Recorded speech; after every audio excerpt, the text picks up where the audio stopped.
Hello, everybody. Here we are for another episode of Ghost Towns of Williamson County and parts thereby.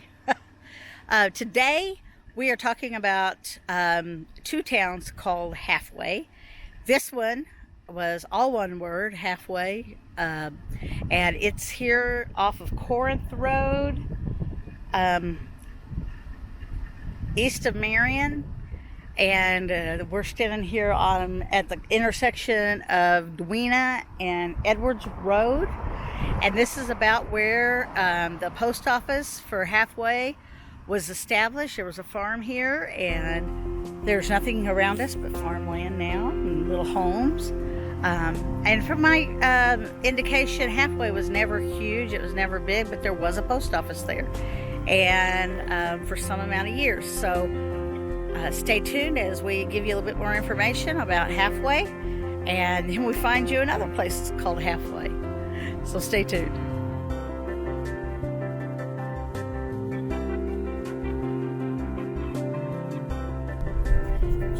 There were two Halfways in Williamson County. The first one started when Van Cleve Hendrickson opened a post office in his farm home called Oak Hill, October 30th, 1871, and he became its postmaster.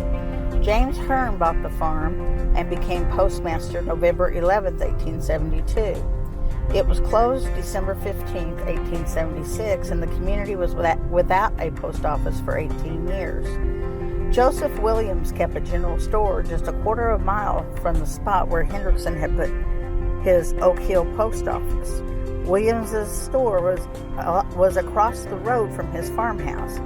Williams opened a post office in his store February 5th, 1895, and named it Halfway, which were two separate words.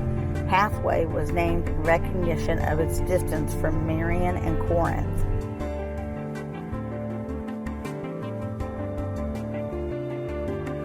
Williams sold his store to his grandson, Reverend James Chadwell, and he became postmaster May 20th, 1906. Chadwell sold to Riggs brothers, Albert and Nicholas, and Albert became postmaster June 14th, 1905. The new town of Pittsburgh began in 1905, and Albert Riggs became postmaster there. December 15th, 1906, Nicholas became postmaster of Halfway the same day and remained in that position until it closed December 15th, 1911, and Halfway became RFD Pittsburgh. Today, the site of both Oak Hill and Halfway are gone. The site of the Williams' store is grown up in underbrush and briars.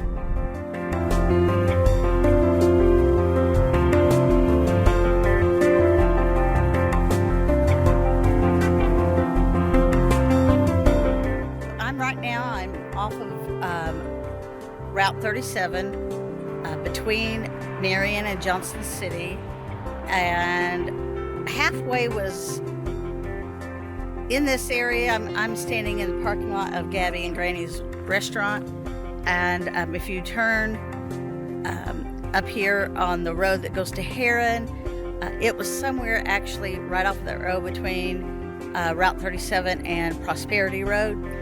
So we're going to drive down that way and let you get a look at it.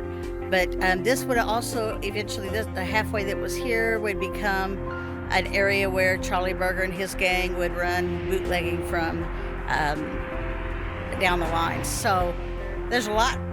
This is new to me. This one is one I had never heard of before we started doing this research. So I was really I've always been interested in the gang wars between the Bergers and the Sheltons and all of that. Since I was in high school, I've really been interested in that. And so this was a little bit new for me to have heard the name Halfway.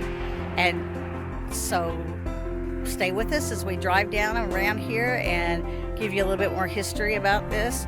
And maybe you might know something that we've missed. Give me drop a line, comment. Be sure to subscribe and stay with us as we look for Halfway.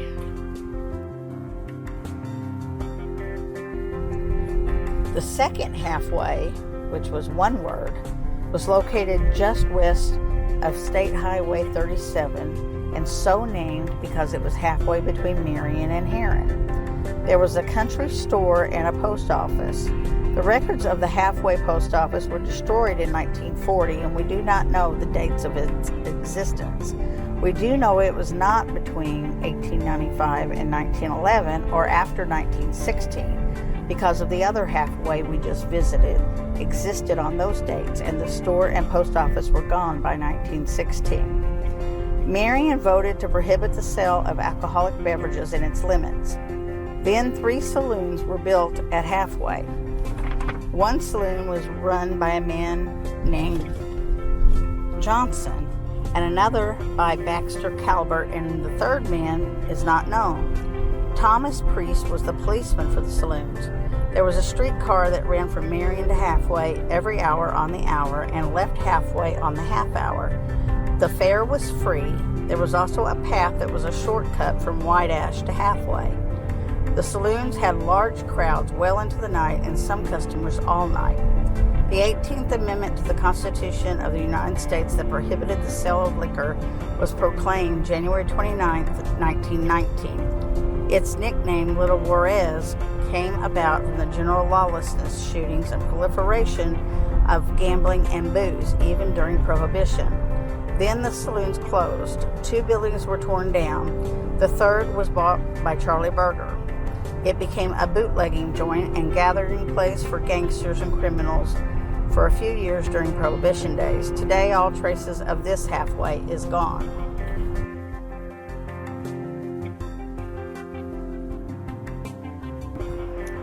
Well, guys, back here in the parking lot of Gabby and Granny's again. What did you think? Did you learn anything new about Halfway like I did? I hope so.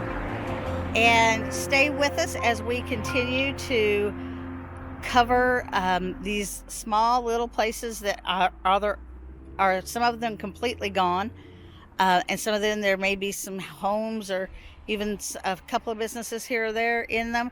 But we are covering the history that a lot of people don't know anymore and are forgetting. So putting it out there. Stay tuned as we continue with this series on ghost towns of Southern Illinois and other areas as we find them.